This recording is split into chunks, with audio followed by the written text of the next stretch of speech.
Pada episode sebelumnya, Patran yang baru saja mengetahui adanya dimensi lain atau disebut dengan Cosmolayer dengan bukti bahwa adanya Gaban Raya yang datang ke bumi pada waktu itu membuat Patran sadar bahwa dirinya tidak cuma melindungi bumi saja, melainkan alam semesta. Dengan prestasinya yang luar biasa di kepolisian galaksi, dan dia juga berhasil lolos dari seleksi ujian kualifikasi Gaban. Maka dari itu dia pun bertekad untuk menjadi seorang Gaban dan ingin mengambil tahta Gaban dari Reggie. Kemudian cerita pun berlanjut pada episode 15 kali ini. Tapi sebelum itu, Assalamualaikum warahmatullahi wabarakatuh. Kembali lagi di channel YouTube Anugerah Satsu, toko fans Urang Banua. Pada video kali ini saya tidak sendirian karena ditemani oleh teman saya, yaitu Mirja.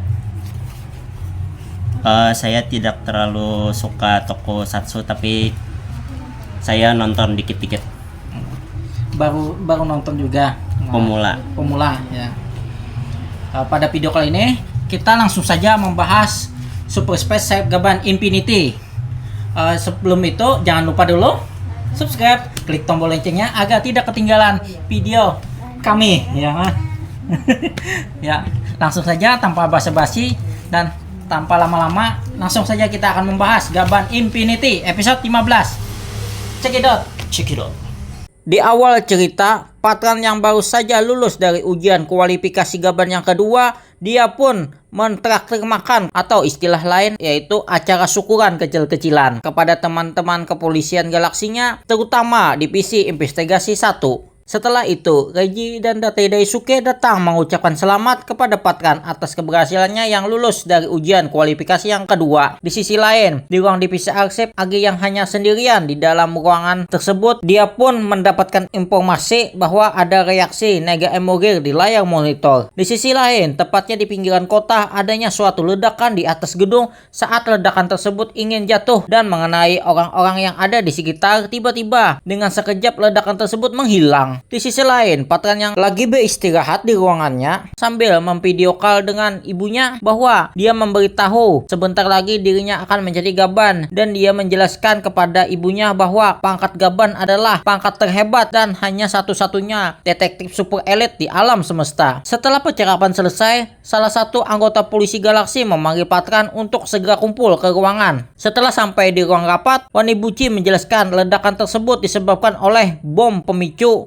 materi, dalam artian ada seseorang yang menanamkan bom di dalam gedung. Jadi para polisi menyebut orang yang menanam bom tersebut bernama Hell Bomber. Kasus tersebut sudah kedua kalinya yang terjadi, atau istilah lain adalah kasus pemboman berantai. Kepala divisi tersebut memerintahkan Wanibuchi dan Patran untuk mencari tahu jejak Hell Bomber atau petunjuk yang mengarah ke pelaku di lokasi kejadian. Singkat cerita, Wanibuchi dan Patran sedang mencari petunjuk di luar gedung yang sudah hancur akibat ledakan bom tersebut. Dengan sabar dan terus berusaha, akhirnya Patran menemukan sebuah komponen elektronik yang rusak. Lalu Wanibuchi mendapatkan panggilan bahwa ancaman bom gedung baru dari Hell Bomber sudah masuk. Jadi Wanibuchi dan Patran langsung bergegas menuju lokasi. Setelah mereka sampai di lokasi dan berkumpul dengan teman divisinya tadi, lalu Wanibuchi berkata, "Kapan waktu ledakan itu?" Lalu teman divisinya pun menjawab, ledakan tersebut tepat pukul jam 3 sore. Meskipun sudah mengerahkan semua polisi untuk mencari bom tersebut, namun bom tersebut belum saja ditemukan. Lalu Wanibuchi berkata yang sudah dihancurkan oleh si Hell Bomber yaitu Hyper Cosmotech Dynamic Corporation, lalu yang sekarang yang ingin dihancurkan oleh Hell Bomber yaitu Jupiter Mars Company. Apa sebenarnya motif pemboman itu? Pertanyaan Wanibuchi pun terpotong dikarenakan teman-temannya berkata, waktu tidak banyak, segera berpencar dan cari bom tersebut. Setelah masing-masing berpencar mencari keberadaan bom, lalu Patran kepikiran dengan komponen elektronik yang rusak tadi yang dia temukan. Lalu dia menghubungi Agi dan memanggilnya agar menganalisa komponen itu. Setelah selesai dianalisa oleh Agi bahwa komponen tersebut adalah pecahan dari perangkat penerima sinyal radio yang sangat umum. Lalu Patran bertanya, berapa jangkauan penerima sinyal perangkat ini? Lalu Agi menjawab, hanya sekitar 300 meter. Setelah mengetahui jarak sinyal tersebut, Patran pun langsung berterima kasih kepada Agi dan kembali ke depan gedung Setelah Patran sampai di depan gerbang, dia pun bertemu dengan Reggie. Lalu Reggie berkata, "Mengapa kau diam di sini? Waktu kita tidak banyak, hanya sekitar 20 menit lagi." Patran yang merasa bahwa kalau ada Reggie di sini, usahanya untuk mengejar prestasi menjadi Gaban akan gagal. Namun setelah Patran berpikir bahwa kasus ini tidaklah mudah dilakukan oleh sendirian, maka dari itu Patran pun membuang rasa egonya dan mau dibantu oleh Reggie. Lalu dia pun memberitahu bahwa Hellbomber bukanlah bom waktu melainkan seseorang. Bom tersebut dikendalikan lewat sinyal nirkabel dengan jarak 300 meter. Jadi si pelaku, si Hellbomber itu kemungkinan ada di sekitar sini. Cepat cari dan langsung berpencar. Dengan senang hati, Reggie pun menerima perintah Patran. Di sisi lain, divisi investigasi 1 yang masih sibuk mencari bom, lalu dia melihat jam tangannya bahwa waktu tidaklah banyak. Dia pun langsung memberitahu kepada kepala divisinya. Kemudian kepala divisinya menjawab, kalau begini semuanya akan terkena bom. Maka dari itu, segeralah evakuasi semua orang yang ada di gedung.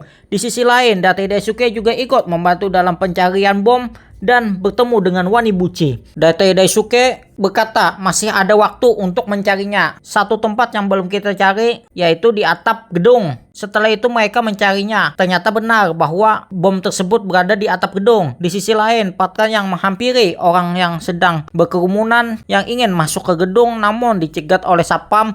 Disinilah Patran mencari pelakunya. Kemungkinan ada salah seorang dari kerumunan tersebut. Lalu tiba-tiba datanglah orang yang menggunakan sepeda dan ingin masuk gedung. Lalu Patran pun menghampiri orang yang menggunakan sepeda itu. Langsung dia pun menginterogasinya. Orang tersebut katanya mau mengantarkan makanan ke perusahaan itu. Yang jelas aneh sekali dan patut dicurigai, kata Patran. Soalnya orang-orang pada panik mencari bom, tidak mungkin memesan makanan. Dan juga sudah ada perintah mengevakuasi gedung. Maka dari itu, dengan sopan Patran pun ingin memeriksa tas bawaannya. Namun orang tersebut mengelak dan melarikan diri.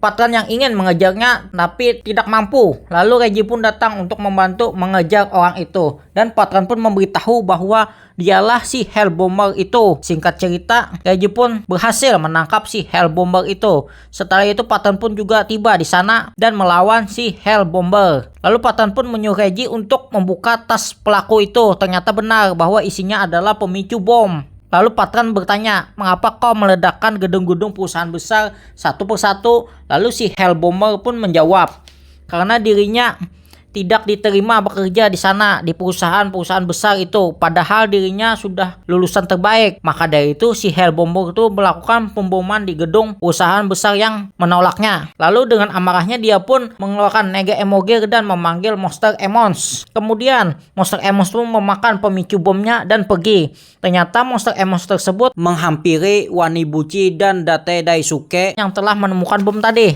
lalu memakan bomnya juga. Kembali ke Reggie dan Patran, Patran pun berkata, hanya kaulah yang bisa mengalahkan Monster Emmons, jadi cepat kejar Gaban Infinity. Lalu Reggie pun menjawab, baiklah, tekadmu aku terima. Lalu Reggie pun meninggalkan Patran. Singkat cerita, Reggie pun tiba di lokasinya Date Daisuke dan Wanibuchi yang berada. Lalu Reggie pun berkata kepada mereka berdua bahwa Monster Emmons juga memakan pemicu bomnya. Jika dikalahkan akan meledak. Maka dari itu kita harus mengeluarkan bom tersebut di dalam tubuhnya dengan cara menggunakan Emogir bernama Shin Pedor. Setelah itu pertarungan pun dimulai. Ternyata Monster Emmons itu kuat sampai-sampai Emogir Shin Pedor pun terlepas dari tangan Reggie. Lalu Date Daisuke ingin mengambil Emogir tersebut namun diserang oleh Monster Emmons. Akhirnya Date Daisuke terkena serangan itu dan tidak bisa berdaya. Hanya Wanibuchi lah yang cuma berdiam diri. Namun dengan keberaniannya Wanibuchi pun ikut membantu dengan cara menahan tubuh Monster Emmons agar tidak menyerang yang lain.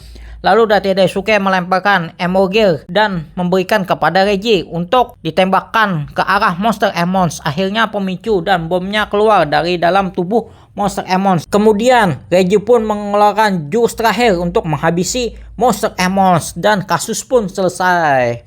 Sebelum si Hellbomber dibawa ke kantor polisi, Patran pun menasihati agar tidak mengulangi perbuatan tersebut. Teruslah berusaha meskipun kau gagal, coba lagi dan jangan menyerah sampai kau berhasil. Berakhirlah episode 15 kali ini. Sesi tanya jawab. Apa yang membuat Patran ingin menjadi polisi terbaik? Gini bro, karena si Patran tidak ingin mengecewakan ibunya yang telah membesarkannya, merawatnya, dan menyekolahkan dirinya hanya seorang diri sebagai single mom. Nah, sampai dia masuk ke akademi kepolisian. Nah, gitu bro jawabannya. Apa yang menyebabkan Patran ingin menjadi Gaban? Ini bro jawabannya, karena si Patran baru mengetahui adanya dimensi lain atau disebut dengan Cosmolayer. Dengan bukti kan adanya si Gaban Raya yang datang ke bumi, membuat Patran sadar bahwa penjahat bukan cuma di bumi ini saja yang dia hadapi, melainkan penjahat yang ada di seluruh alam semesta. Pada episode 15 inilah Patran menjelaskan bahwa pangkat Gaban lebih hebat daripada polisi galaksi lainnya, dikarenakan hanya satu-satunya detektif super elit yang ada di bumi. Gitu bro jawabannya. Mengapa si Hellbomber melakukan pengeboman? Apalagi yang diincarnya perusahaan besar. Gini bro, dikarenakan dia tuh kesal dan marah, tidak diterima bekerja di sana di perusahaan-perusahaan besar. Maka dari itu si Hellbomber itu melakukan pemboman setiap gedung-gedung besar yang menolaknya. Nah gitu bro jawabannya. Bagaimana caranya Patran menemukan pelaku si pemboman? Dengan cara menganalisa komponen elektronik yang rusak itu yang dia temukan, yang si Patran menemukan di semak-semak. Setelah mengetahui motif pemboman tersebut, lalu Patran mencurigai seseorang yang menggunakan sepeda, bahwa orang yang menggunakan sepeda itu ingin mengantarkan makanan ke perusahaan yang sedang dibom. Nah, yang jelas sangat aneh dan patut dicurigai karena tidak mungkin orang memesan makanan sedangkan orang lagi panik mencari bom dan sudah dievakuasi di perusahaan itu, gedung itu. Patut dicurigai, ternyata benar bahwa yang pengantar makanan itu adalah si Hellbomber. Gitu bro jawabannya. Lalu bagaimana cara Patran untuk menghentikan si Hellbomber itu? Gini bro jawabannya, caranya dengan bekerja sama dengan Reggie untuk menghentikan si Hellbomber. Walaupun Reggie itu adalah saingannya, nah kan. Dikarenakan kasus ini tidaklah mudah untuk dilakukan sendirian, kata Patran. Maka dari itu dia pun membuang rasa egonya dan mau bekerja sama dengan Reggie. Dan akhirnya si Hellbomber pun bisa ditangkap. Episode selanjutnya, Reggie dan divisi arsip mengunjungi bumi multiverse baru di mana manusia telah menjadi data. Kemudian ada sebuah kereta api antariksa yang mengamuk diakibatkan AI terlepas kendali. Bagaimanakah cerita selanjutnya? Saksikan Gaban Infinity episode 16 minggu depan. Ya, terima kasih telah menonton pembahasan kami pada video kali ini. Ya, akhir kata, assalamualaikum warahmatullahi wabarakatuh. Salam Toko Fans, urang Banua, dadah.